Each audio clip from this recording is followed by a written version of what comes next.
olhou pra alguém e pensou, nossa, como é que fulano é tão autoconfiante, ele é tão seguro, ele fala tão bem, é super expansivo, comunicativo, todo mundo gosta dele, não é tímido, não tá nem aí pra nada. Será que ele já nasceu com essas habilidades ou ele construiu essas habilidades com boas decisões ao longo da vida? E agora eu que não nasci com nada disso, eu não sou boa em falar, eu não sou autoconfiante, eu sou tímida, eu tenho medo de errar, de fracassar. Será que um fator tão importante como a autoconfiança, ela é codificada nos nossos genes ou nós podemos construí-la tomando boas decisões ao longo da vida? O que você acha? Vamos descobrir?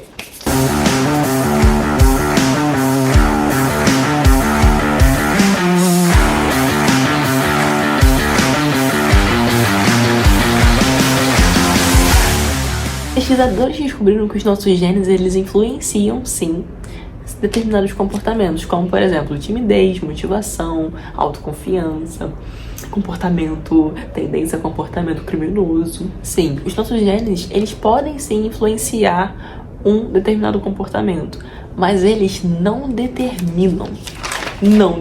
Pensando na autoconfiança como um combustível para ação, esses estudiosos, eles decidiram analisar o que coloca o cérebro num estado mental disponível, favorável para a ação. Os nossos neurotransmissores, que você conhece muito bem, como serotonina, ocitocina e dopamina, eles têm um papel fundamental em colocar o nosso cérebro em estado positivo e favorável para a ação.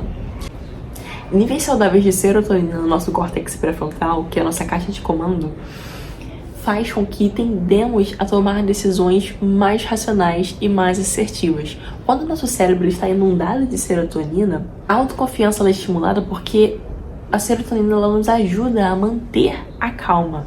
Por quê? Ela manda mensagem lá para nossa amígdala falando: amígdala, pode ficar calma, que a amígdala é uma parte primitiva do nosso corpo responsável por acionar emoções de forma rápida.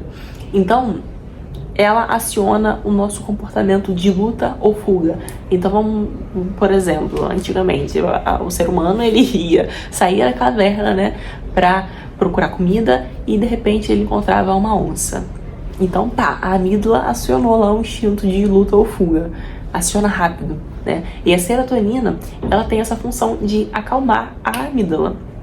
Hoje, como a gente não tem mais essa necessidade de lutar contra onças, a nossa amígdala, ela fica muito suscetível a questões psicológicas, como ansiedade e depressão.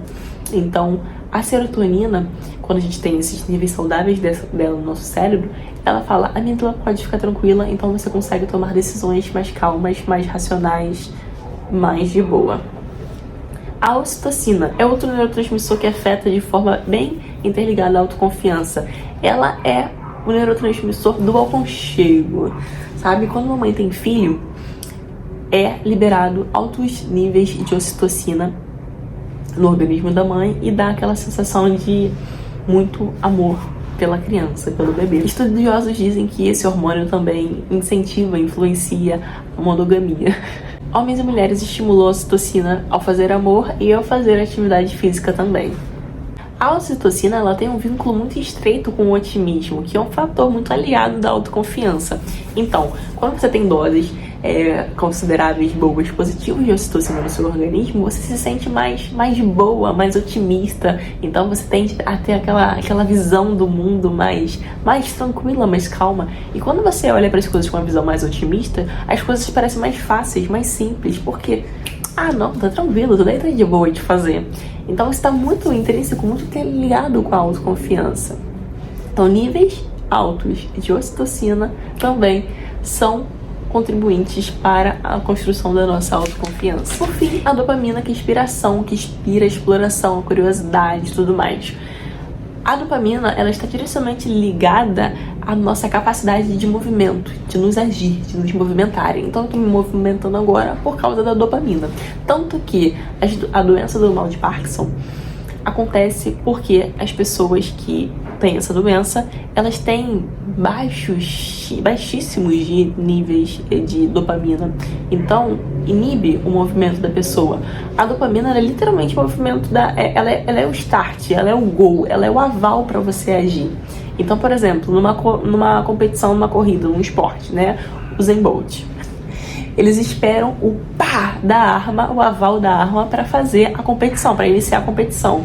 Então a dopamina, ela é esse pá, ela é essa arma. Se não tem dopamina, não tem arma. Então a pessoa fica esperando lá, parada, paralisada, esperando o aval, o gol, o se movimente, o vai. Doideira, né? Doideira. Então a ausência de dopamina, ela também tá ligada à passividade e à depressão. Essa parte... A dopamina, gente, ela é responsável por muitas coisas. Pro nosso ânimo, pro nosso movimento, pra nossa ação, pra nossa motivação. Tem estudos que falam como a motivação, ou seja, o motivo para a ação, ele pode aumentar o nosso nível de produção de dopamina. Isso é um assunto para outro vídeo, que é um assunto bem extenso também. Se você quiser, eu posso falar desse assunto em outro vídeo. Comenta aqui embaixo se você quer que eu fale. Então, depois disso tudo, você pode estar pensando que nem eu. Caramba, então é só eu incentivar a produção desses neurotransmissores que eu vou ter muito mais autoconfiança. Sim e não. Sim e não. Porque os genes que ativam esses neurotransmissores são diferentes para cada tipo de pessoa.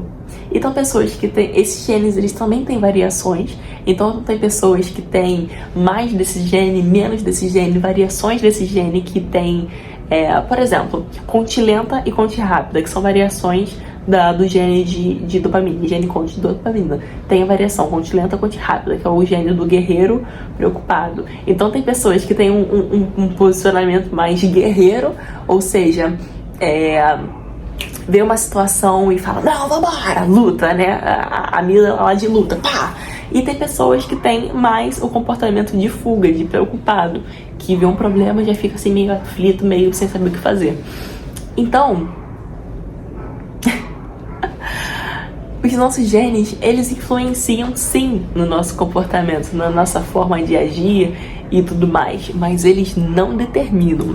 Antes de eu falar sobre como eles não determinam e como os cientistas descobriram que eles não determinam, olha só essa parte aqui do livro. Eu tô pegando grande parte. Esse vídeo está sendo baseado nesse livro, A Arte da Autoconfiança. E tem uma parte aqui que uma das autoras, que são duas autoras, ela fala uma coisa aqui bem interessante.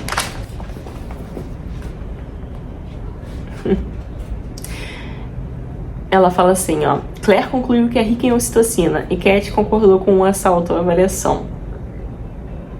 Eu preciso muito de afeto, contato e intimidade. Tenho essa grande tendência de ver o mundo com lentes cor-de-rosas.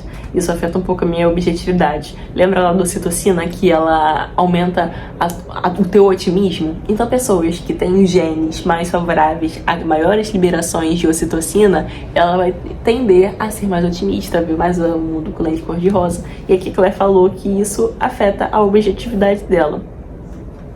Claire admitiu, mas acho que tem um pouco a serotonina, porque às vezes eu sou bastante ansiosa. Lembra da serotonina? Qual é o papel dela? Tranquilizar a amígdala. Então, níveis saudáveis, níveis altos de serotonina, ela faz com que você tome decisões mais racionais, mais assertivas.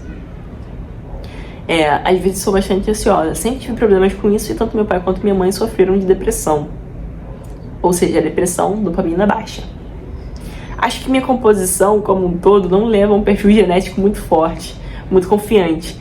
Ela tá falando assim, cara, então eu acho que eu tenho baixa serotonina, baixa ocitocina e baixa dopamina. Aí ela complementa, qualquer confiança que eu tenha, provavelmente fui eu mesma que criei.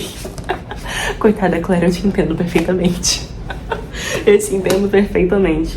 Então, podemos sim criar confiança a partir das nossas decisões. Olha só o que os neurocientistas falam. Os cientistas, eles dizem que uma coisa não anula a outra. Então, você pode ter genes favoráveis a ser autoconfiante, mas não necessariamente ser autoconfiante, e vice-versa. Pesquisadores descobriram que o pensamento, aí que tá, o tanto que eu falo de ressignificação, de mudança de drivers mentais, mudança de mentalidade, trabalhar o teu mindset, tem o poder de criar mudanças físicas e novos caminhos neurais na tua mente. Ou seja, mudar o teu pensamento, mudar os teus hábitos, mudar as tuas ações, fazer boas decisões, eles são sim capazes de criar. É tão forte, gente. É tão forte. Cientificamente eles chamam de inato versus adquirido. Inato, os genes, adquiridos, nossas decisões, nossos comportamentos, os novos caminhos neurais. Então, tem ocasiões que o adquirido ele é tão forte forte que ele sobrepõe a genética.